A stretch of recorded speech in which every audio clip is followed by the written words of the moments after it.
Hope you're all having a good week, managing to get on with some harvesting. We've got some settled weather at the moment, which is great news.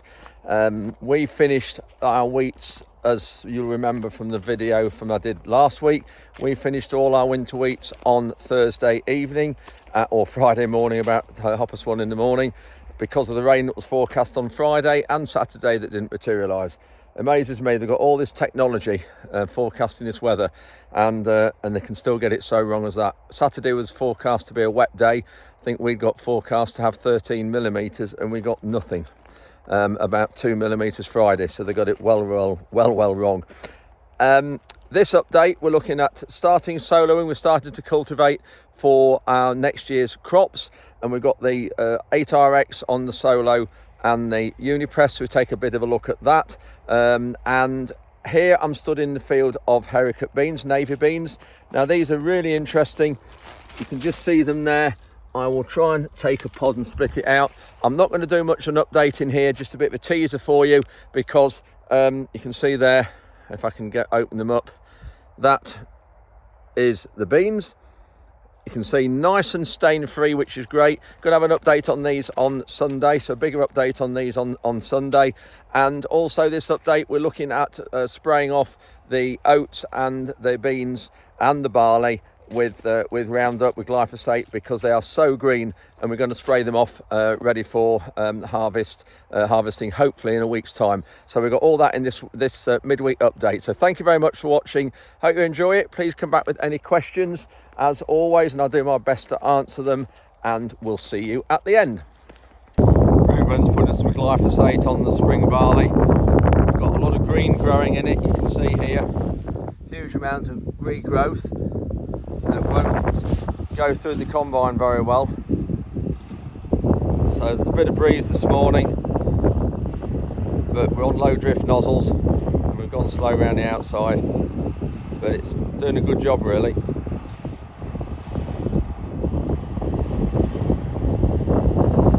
Putting a bit more dose on than we'd normally do, putting 3 litres of glyphosate on with a water conditioner. There's some partridges just flown out.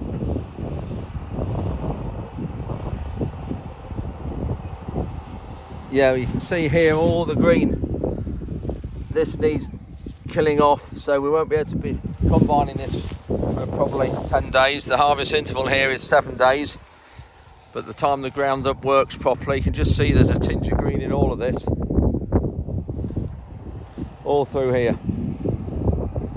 So should do a good job this. And we're doing the oats as well, because there's a lot of green growing in that.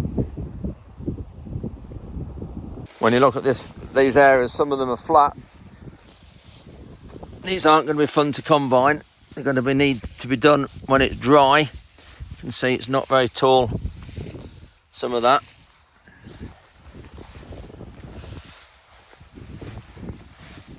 You've just heard me mention the harvest interval, and for those of you who are non-farmers who watch this channel, which I know there are quite a few, the harvest interval is the time from the date of spraying, such as we're doing this today, to the day of combining.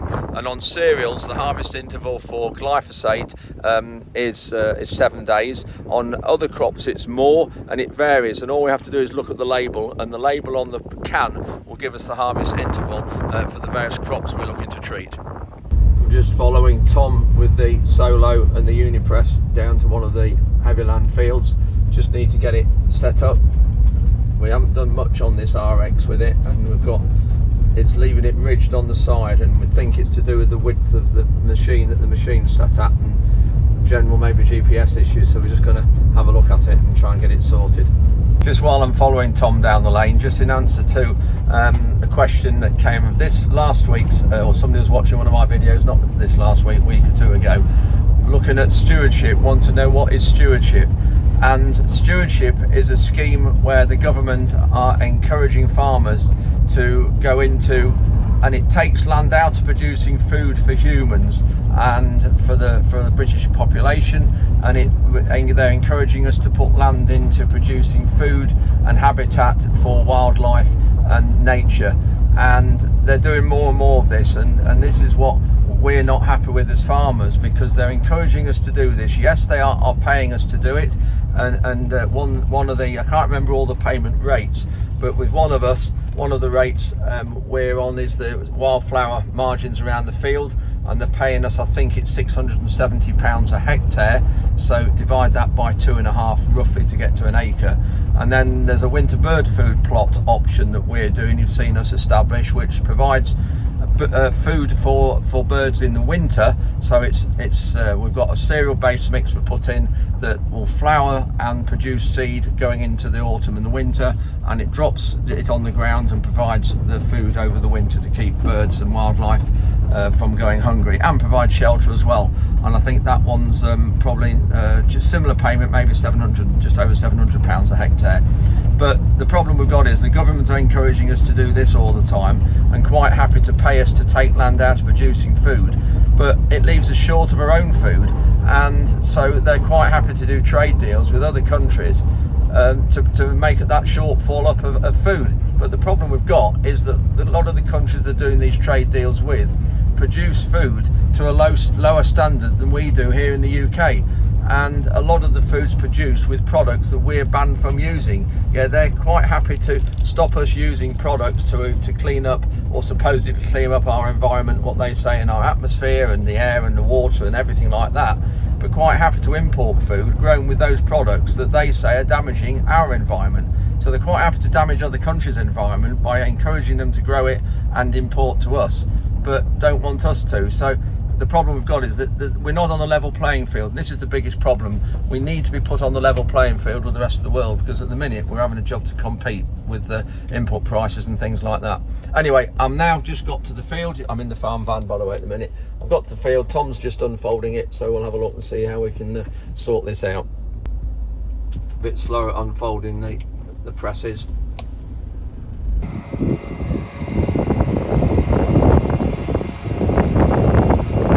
How all the machinery folds up for transport going down the road.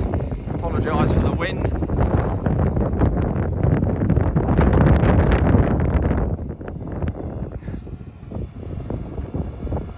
All done with hydraulics and oil pressure and oil pumps. Quite remarkable, really. And then this is slowly going down as well. This is the press that follows, and it's connected. You can see it's going down quicker now. And then it's connected with the drawbar here, and all the hydraulic services are all connected all the way right through the whole tractor and the machine. So this has got levelling tines, sorry, it's got tines here, levelling boards here, and then a single line of rings.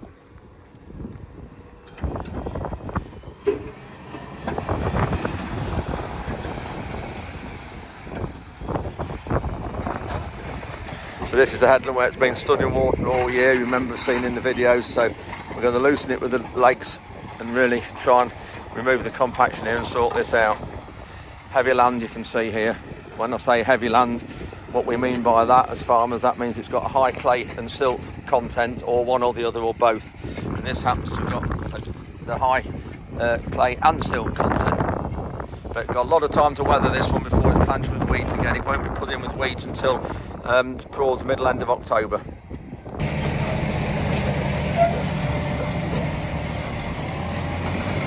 The Solo's doing a great job on this really heavy clay soil.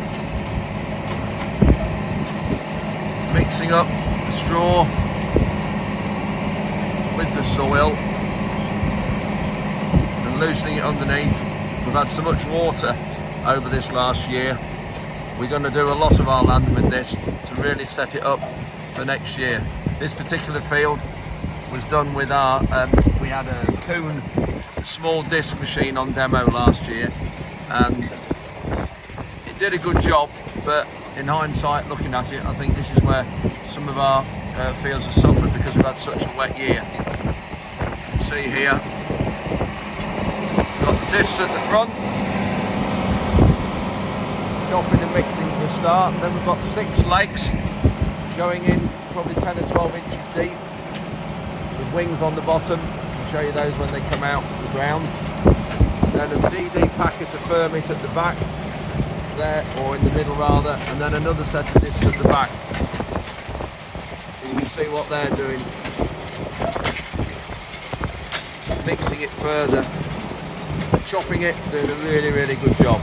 Then we've got the unipress, so that's line of tines, 2 line of tines at the front with springs at the top. Then we've got a little levelling board in front of the rear DD, and then just one DD roller, as it's called, at the back. You can see why it's called DD, because that on the side there is Simba's. They patented it years ago, double disc technology. Sorry, I can't hold my phone very steady. So that's the Simba's brand years ago, but there's other companies now copied it, because the patent obviously has gone off. But leaving it in a really good condition at the back. We'll just stop here and have a look.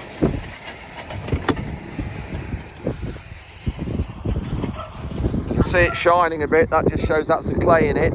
It is a bit sticky underneath. That's why it's not leaving it quite so level. It's not dead dry, but this won't be drilled for probably 7 weeks. So that's when the next crop of wheat will go in here. I can't remember, I've got to count. It's either 5 years or 6 years continuous wheat in this field. It will be. So this last year it yielded as an average 10.2 tonnes a hectare, but that was with which is about 3.5 tonne an acre, but that was with the outside. The outside's nothing on the headlands. If we took the headlands off and just combined the area apart from the headlands, the yield went up to 10.8 tonne a hectare. So yeah, good I don't know what that is, 3 3/4 tonne an acre, is it, somewhere there? But tricky soil here, difficult heavy clays, but doing a great job, that Solo is. You can just see in front Tom's turning and skipping a breed every time. That's why you've got an area worked and an area not worked all the way across the field. That's just because it's easier with the GPS not to turn to stunt. And the GPS leaves exactly the right width of breed there to fill in.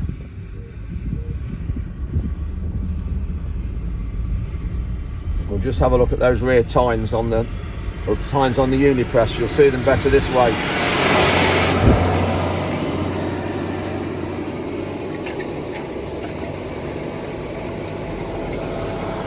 So we've got those tines in shallow at the front, just to do a little bit of levelling, and you can see they are doing. And then Tom's just got the levelling boards down a little bit.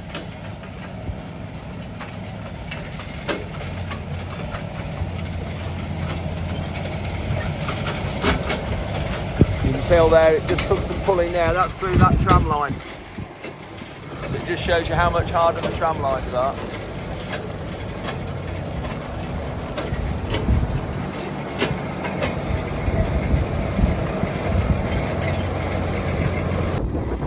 Just looking at the other end of the field, and it's doing a better job here. The land's not quite as difficult, not quite so much clay and silt in it, leaving it a bit leveler and a bit finer.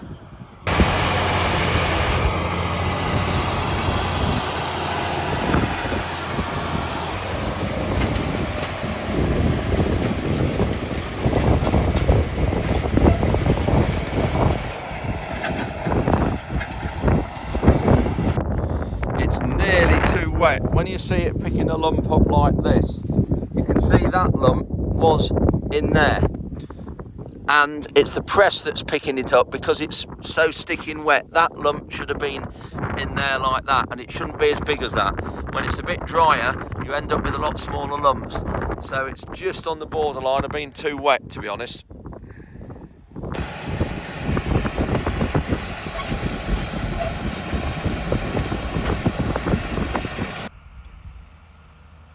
So we're applying 3 litres to the hectare of glyphosate. You can see it's green, you can see it's going through a green patch just there. And we're putting a litre of Firebrand with it as well. This is all per hectare, and that's the water conditioner that just helps it get into the plant, lowers the pH of the water. Nice still day for doing it. But these beans aren't too bad for being green and unripe, whereas some of the other fields are. But you can still see here there's green amongst them, some few weeds dotted about, so the glyphosate will just help to control this. And we probably won't cultivate this too deep, so that's another reason we need to take out all these grass weeds that we've got here, and the glyphosate will kill all those.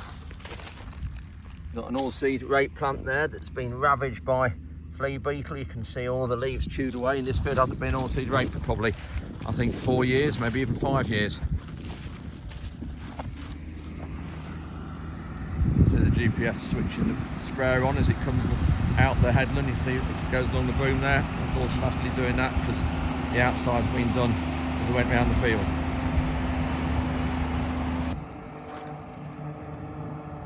But these beans here aren't too bad. You can see how green they are just here. These all need help to ripen off, otherwise these will be weeks and weeks before they're ready to harvest. So the glyphosate will help ripen those. Some of them aren't too bad though. When you get some of the pods, we just open a pod there, that's a green pod. If I can do it one hand with my, oh, that's just popped out. You can see there's the beans inside them. Try and get that out, there we go. Oh, I've dropped it now, let's try and pick it up and just see if I can bite into it, see how hard it is. Yeah, you can see there, I've bitten into it, whereas if it was fully ready, that would be rock hard, you'd break your teeth on it. These beans were planted ever so late to when they should have been planted, but we just couldn't get on the land because it was too wet. And I think it was about April the 19th, so really late, which we know the yield's going to be impacted.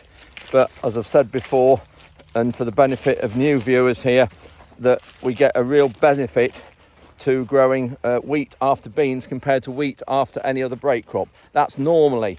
This year we didn't. We'd normally get a ton a hectare yield increase from wheat after beans, but this year it's virtually nothing. In fact, wheat after sugar beets yielded better than wheat after beans, which is unusual, but it just shows the variance we have in growing crops and the variance of the seasons. So but obviously the beans leave nitrogen behind because they're pulling nitrogen into the crop from the atmosphere, and then it releases it into the soil, which means we don't have to put so much nitrogen on the wheat crops next year. So the following wheat crop is cheaper to grow, which is good. So that's why we carried on putting these beans in the ground where normally we wouldn't. And some people was telling me not to bother, but we look at more than 1 year. Don't just look at the one crop. Try and balance it out with 2 or 3 years of in the rotation of the benefits this crop will give to following crops. Before any of you ask, you'll notice I've got another discovery. This is not new, it's 3 years old, but cracking vehicle. It's only done 22,000 miles. Mine was 6.5 years old. It was one of the first ones of this new shape in Lincolnshire, and it was done 71,000 and wanted a fair bit of money spending on it. So I bought this from Land Rover at Stoke-on-Trent, and it's an HSE luxury. When you look inside, it's very good for the farm, and I've got some seat covers coming, and also you can see Nala's enjoying it. Hello Nala, and Frankie there. And I've got just a dust sheet on here just to keep this. I've got a boot line, a special boot line I've got coming for it as well. And yeah, really nice vehicle this is. So this will do me for a bit. And yeah, great vehicle. So I've just got this and only came last week. So that's it for this midweek update. Thanks very much for watching. You can see the night's starting to come in now. It's Wednesday evening. Hopefully I'll get this posted shortly. It's Wednesday evening, about 7 p.m. Already starting, the light's starting to go. Just wanted to show you these oats. I didn't get a clip, I remembered, of Ruben spraying them because I got called away. But when you look at these, you can just see these were only sprayed yesterday. You can see how green they are. Really, really green straw. But the grain at the top here is fit. When you look at that, the grain is actually really fit, but the straw is really, really green. So this will take probably 10 days to work because it won't do the combine any good. If you combine this, it really won't do it any good at all, or you'll be able to do it really well. You need some exceptionally hot weather, and it won't chop the straw really well, and it'll lose a lot of use a lot of fuel as well. So the glyphosate option here is the best. This is 3 litres a hectare as well. He did this yesterday on Tuesday. So we'll keep you this updated, but thanks very much for watching. On Sunday, I'm going to have a full update on our winter wheat yields. Quite a lot of detail there to go through on our own yields. I haven't got the results back from the agri trials yet, which I've taken you in there a few times. That's going to be fascinating when I get those back. but I'll give you the results of the nitrogen trial that we did ourselves, and also the winter wheat varieties as well, and let you know how they've got on. Just as a bit of a teaser, our top yield was 11 tonnes per hectare, and our bottom yield was 6 tonnes per hectare of winter wheat. So yeah, huge differences, but I'll let you know on Sunday where those are and what the situation is. Anyway, thanks very much for watching, and we'll see you Sunday morning 8 AM as usual.